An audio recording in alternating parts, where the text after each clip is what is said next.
जय गुरुदेव। आकृति देखकर मनुष्य की पहचान, श्री राम शर्मा आचार्य लिखित।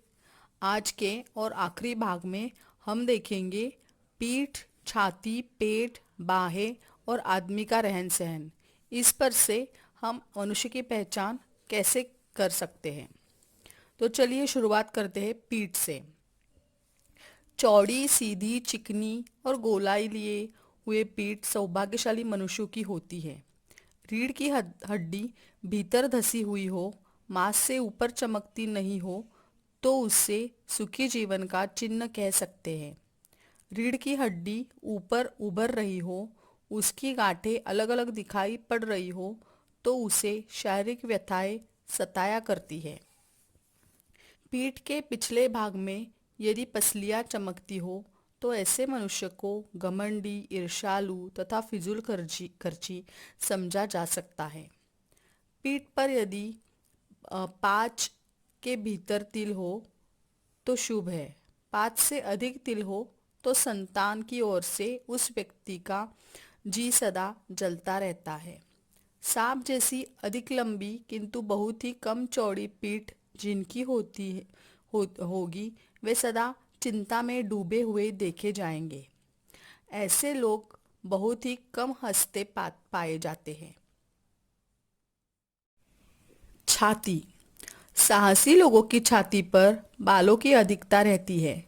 पूरी सांस लेने निकालने में जो काफी फैल और सिकुड़ सकती है, वह दीर्घ जीवन की प्रतीत है। स्तन स्थानों पर मांस की अधिकता होना धनी होने का चिन्ह है। पसलियां सीधी गोलाई की छवि आवे तो स्वास्थ्य की निर्दोषता समझनी चाहिए। यदि वे एक स्थान पर अधिक उठी हुई दिखाई दे, तो वे गवाही देती है कि इसने सामर्थ्य से अधिक काम किया है। पसलियां आपस में चिपटी हुई हो, एक दूसरे के बीच में फासला कम हो, तो यह चुस्ती, स्फूर्ति और निरालसलता का लक्षण है। जिनकी पसलियों में अधिक फासला होता है, वे अक्सर काम से जी चुराने वाले होते हैं। पेट। पेट छाती से कम चौड़ा होना चाहिए, पर जिनका पेट छाती से बड़ा हो, तुमी की तरह आगे निकला हो और कड़ा हो, उसे अपच का कारण समझना चाहिए। चर्बी या मांस की अधिकता के कारण बढ़ा हुआ पेट धनवान होने का चिन्ह है। जिनके पेट पर सिलवटें पड़ती है, वे सुखी जीवन व्यतीत करते हैं। 1 सलवट वाले ज्ञानवान, 2 सलवट वाले धनवान और 3 सलवट वाले भरे पूरे कुटुंब के होते हैं। अधिक सलवटों का पड़ना शिथिलता और निराशा का कारण होता है। नाभि का गड्ढा गहरा हो तो लक्ष्मी उसका साथ नहीं छोड़ती। जिसकी नाभि ऊपर उठी हुई होती है, उन्हें जीवन के कठोर संघर्षों में से गुजरना पड़ता है। नाभि का मुख ऊपर हो तो सदाचारी, सामने हो तो संचयशील स्वभाव समझना चाहिए। कामी पुरुषों का पेटू, नाभि से नीचे का भाग सख्त तथा फूला हुआ रहता है। पेट से छाती पर तिल अधिक हो तो वह मनुष्य दूसरों को ऋण देने वाला साहूकार होता है, परंतु जिनके छाती से अधिक पेट पर तिल हो, वह दूसरों का कर्जदार बना रहता है। पेट पर मुलायम रोमावली होना शुभ और कठोर कड़े तथा काले बाल होना अशुभ समझा जाता है। बाहें। सीधी गोल भरी हुई बाहें राज ऐश्वर्य प्राप्त करने वाले मनुष्यों को होती है। जिनके भुजदंड कठोर हो, नसों और मांस का जमाव हो, तो ऐसे व्यक्ति बड़े निर्भीक और स्वतंत्र प्रकृति के होते हैं। जिनके भुजदंडों पर मांस झूलता हो, उन्हें काम से जी चुराने वाले तथा अधिक बातें बनाने वाले कहना चाहिए।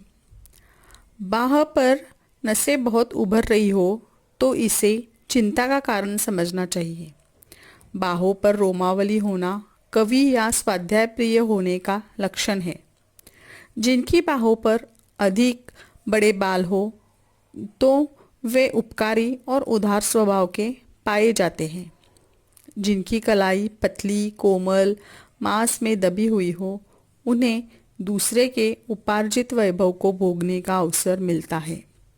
लंबी बाहों वाले महापुरुष या महात्मा होते हैं। रहन सहन।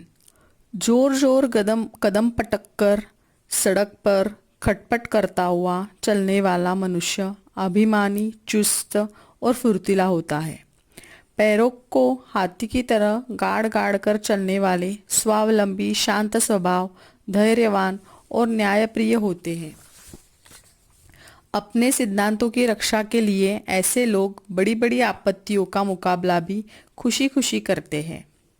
सांप की तरह टेढ़ी मेढ़ी रीढ़ वाले विश्वासघाती, धोखेबाज और बेईमान होते हैं। उनकी मीठी बातों के पीछे कपट का पुट लगा रहता है।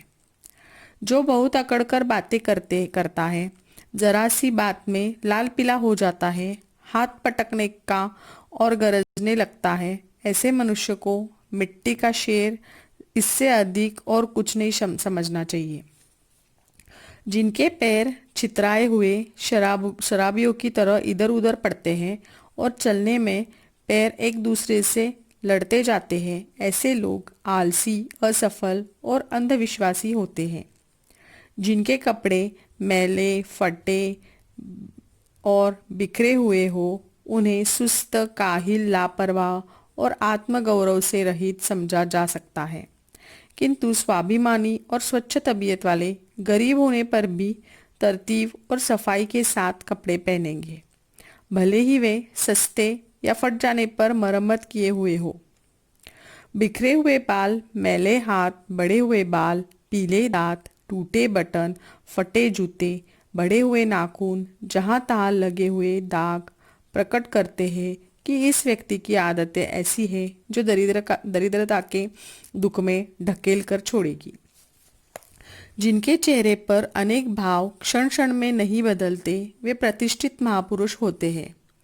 चेहरे की एक रस गंभीर, स्थिर एवं निराकुल देखकर यह सहज ही अनुमान किया जा सकता है कि यह मनुष्य अपने वचन और कर्तव्य को पूरा करने की जिम्मेदारी समझते हैं। जिनके चेहरे पर क्षण क्षण में भाव बदलते हैं, ऐसे लोगों की बात का भरोसा करना अपने को खतरे में डालने जैसा है।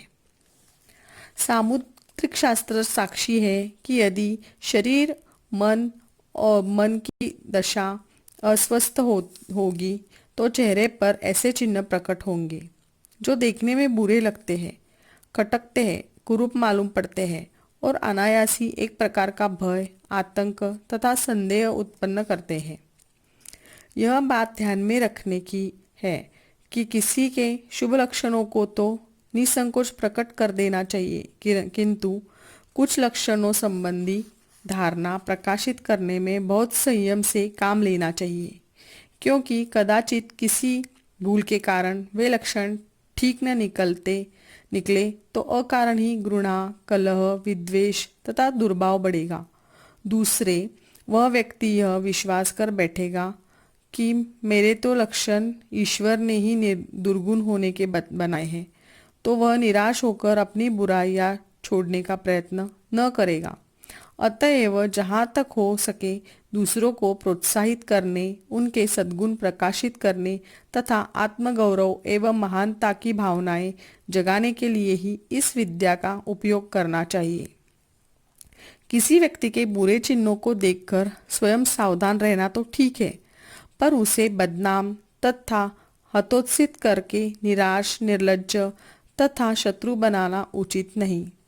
आकृति विद्या के अभ्यासियों को इन सब आवश्यक बातों की चेतावनी देते हुए इस भाग को मैं समाप्त करती हूँ। जय गुरुदेव।